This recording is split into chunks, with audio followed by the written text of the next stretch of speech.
Kedatangan etnik pelarian Rohingya kini menjadi kerisauan rakyat Malaysia. Mana tidaknya setiap hari semakin banyak cerita yang kurang sedap didengari tentang mereka. Keputusan kerajaan Bangladesh menggazetkan sebuah pulau tidak berpenghuni di wilayah selatan Chittagong untuk menempatkan pelarian Rohingya telah menyebabkan ramai yang mempersoalkan kenapa kerajaan Malaysia tidak mencontohi tindakan berkenaan, iaitu dengan menggazetkan satu kawasan khas untuk menempatkan pelarian Rohingya. Mungkin ramai yang tidak tahu bahawa Malaysia tidak menandatangani Konvensyen Pelarian 1951 untuk melindungi pelarian secara tetap di negara kita demi menjamin kedaulatan negara. Sungguh pun begitu, kita tetap mengizinkan mana-mana pelarian untuk transit di negara kita sebelum dihantar ke negara ketiga.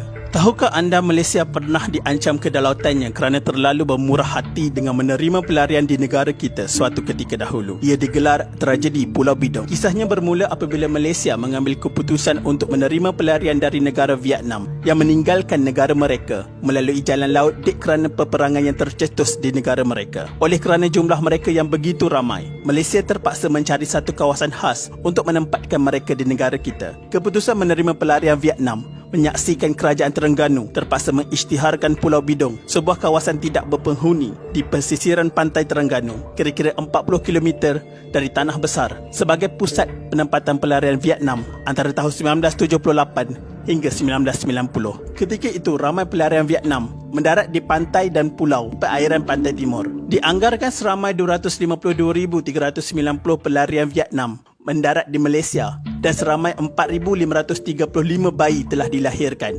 Jumlah pendaratan paling tinggi ialah dengan kapal Hai Hong di Pelabuhan Kelang yang membawa 2,400 orang pada 1978. Keputusan Malaysia ini dilihat sebagai satu keputusan kemanusiaan dalam menangani isu pergerakan pendatang, khususnya berkaitan penyeludupan dan pemerdagangan manusia. Ia juga menyaksikan kedudukan dan peranan Malaysia sebagai pengerusi ASEAN semakin kukuh dan membuka mata dunia luar terhadap Malaysia. Tapi persoalan yang timbul, kenapa perlu Malaysia yang menjadi hero dalam pergolakan dan krisis di negara ASEAN? Kewujudan Pulau Bidong suatu masa dahulu dilihat sebagai sifat kemanusiaan sebuah negara kecil yang sudah membangun dalam memperjuangkan hak asasi manusia. Tetapi di sebalik sifat kemanusiaan ini, timbul satu persoalan membabitkan penduduk tempatan dan nelayan di sekitar Pulau Bidong yang memperjuangkan hak mereka dan mahu kawasan itu dijadikan kawasan bebas kepada nelayan. Bagi nelayan sekitar Pulau Bidong, pulau ini bukan sahaja menjadi lubuk sotong, tetapi juga menjadi kawasan tangkapan ikan Zon B, iaitu untuk nelayan pukat jerut dan pukat tunda. Tindakan kerajaan mengisytiharkan Pulau Bidong sebagai kawasan keselamatan pada 1976 menghalang nelayan untuk menangkap ikan menghampiri Pulau Bidong. Beberapa kes nelayan dihalau oleh pasukan petugas pendatang haram Vietnam kerana dikatakan menceroboh kawasan larangan sewaktu bot mereka menghampiri Pulau Bidong untuk berteduh daripada ribut, menyebabkan mereka terpaksa meredah laut bergelora untuk berteduh. Kemarahan mereka memuncak pada Februari 1989 apabila Persatuan Nelayan Terengganu bercadang menuntut ganti rugi sebanyak RM36 juta daripada Suruhanjaya Tinggi Bangsa-Bangsa Bersatu mengenai pelarian. Alasannya ialah kira-kira 3,000 nelayan terjejas pendapatan kerana penempatan pelarian di pulau itu menyebabkan mereka tidak boleh menangkap ikan di sekitar Pulau Terbabit. Mendengar rintihan rakyat membuatkan wujudnya konflik antara kerajaan negeri dan kerajaan pusat. Selepas hampir 12 tahun Malaysia menempatkan pelarian Vietnam di Pulau Bidong Terengganu bermula tahun 1978, jasa baik kerajaan membenarkan mereka menumpang di situ dibalas dengan demonstrasi berdarah pada awal 1990-an. Tunjuk perasaan itu bermula apabila tersebarnya berita mengatakan PBB membuat keputusan untuk mengeluarkan mereka dari situ untuk dihantar ke negara ketiga. Memang itu yang mereka impikan, tetapi mereka tidak mahu melalui proses saringan, syarat yang perlu dilalui untuk layak dihantar ke mana-mana negara. Akhirnya, sakibaki 16,000 pelarian yang berada di situ nekat untuk mengadakan tunjuk perasaan membantah keputusan mengadakan saringan antara pegawai dan anggota keselamatan yang berdepan detik getir bersama 5 rakan setugas Jabatan Penjara, 15 anggota polis serta 2 anggota tentera. Majlis Keselamatan Negara MKN, Jabatan Perdana Menteri itu turut dibantu 30 Ikatan Relawan Malaysia RELA. Namun jumlah itu jauh lebih kecil jika dibandingkan dengan 16,000 penghuni Pulau Bidong. Keputusan PBB strategi itu tidak dimaklumkan lebih awal menyebabkan pasukan khas ini tidak menyangka akan berlaku demonstrasi di depan bilik gerakan mereka. Demonstrasi itu berlanjutan selama seminggu disusuli dengan mogok lapar. Mereka enggan menyentuh makanan yang disediakan petugas Palang Merah Antarabangsa. Pada masa yang sama, banyak poster-poster mula dinaikkan dan ada antaranya yang bertulis, "Hidup atau mati.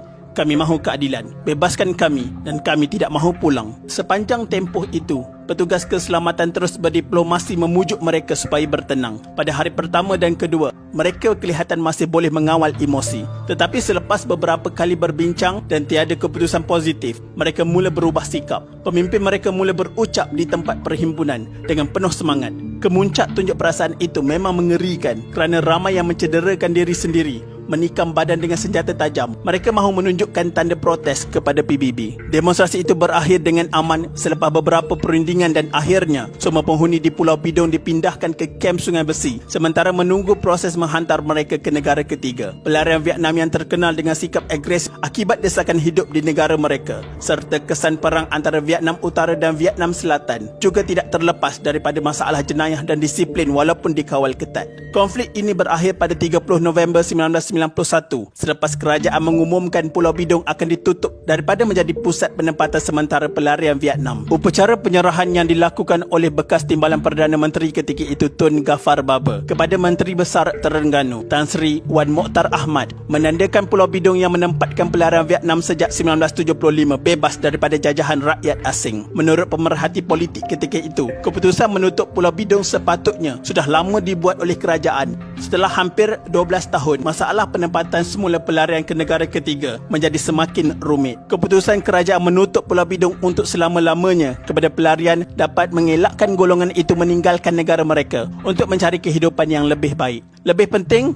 ia melenyapkan imej Pulau Bidong sebagai pusat tarikan pelarian, khususnya dari Vietnam. Namun penutupan Pulau Bidong ini bukanlah pengakhiran kepada masalah pelarian. Selepas Pulau Bidong ditutup, pelarian ini dipindahkan ke kamp pelarian Sungai Besi dengan satu harapan agar masalah pelarian ini dapat diatasi. Jangkaan semua pihak itu nyata meleset apabila bilangan pelarian Vietnam ini bertambah dan menjadikan kamp pelarian Sungai Buloh seolah-olah daerah keramat mereka. Pelarian Vietnam bertindak seperti kacang lupakan kulit apabila mencetuskan kekecohan yang menjadi antara rusuhan terbesar pernah berlaku di negara ini. Bagaimanapun, kehadiran mereka di kamp Sungai Besi memberi masalah lebih besar kepada anggota keselamatan. Di dalam kamp ini, mereka telah menunjukkan perangai mereka yang sebenar. Mereka telah mewujudkan puak-puak samseng di kalangan mereka dan menindas rakan sepelarian mereka sendiri. Mereka juga tidak menghormati undang-undang dengan mewujudkan pelbagai pusat hiburan dan pelacuran haram di dalam kamp berkenaan. Justru, disebabkan sikap mereka yang kurang ajar, pihak keselamatan telah mengambil keputusan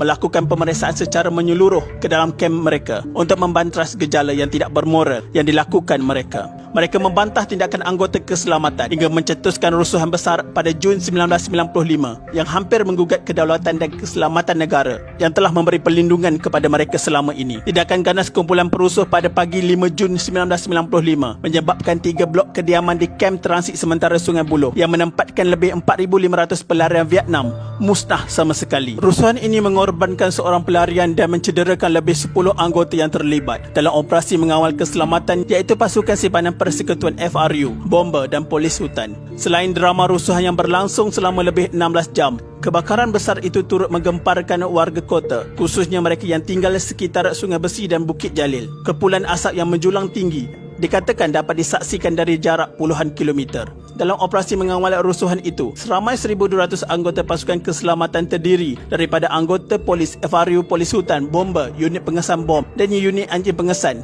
dikerahkan ke tempat kejadian. Serbuan awal polis ketika itu berjaya menemui pelbagai senjata tajam seperti lembing, parang, senapan patah dan pedang yang dihasilkan oleh kumpulan perusuh. Berdasarkan kenyataan rasmi Dewan Negara yang dibaca oleh Menteri Jabatan Perdana Menteri ketika itu, Datuk Seri Muhammad Nazri Abdul Aziz, berhubung insiden ini, kekecohan dipercayai berpunca daripada sikap tidak puas hati pelarian terhadap keputusan kerajaan yang mahu menghantar mereka pulang ke negara asal. Menurut beliau dalam kenyataan itu, pelarian Vietnam cuba menunjukkan bantahan dan mendapatkan simpati dunia terhadap rancangan kerajaan menghantar mereka pulang ke Vietnam yang sudah dipersetujui oleh Suruhanjaya Tinggi Bangsa-Bangsa Bersatu bagi orang pelarian. Mereka juga masih menaruh harapan untuk dihantar menetap ke negara ketiga yang mereka anggap dapat memberikan perlindungan walaupun permohonan mereka ditolak oleh negara berkenaan. Pilihan kumpulan pelarian ketika itu adalah untuk mendapatkan tempoh perlindungan lebih lama di negara ini sementara menunggu giliran dihantar ke negara-negara ketiga seperti Amerika Syarikat,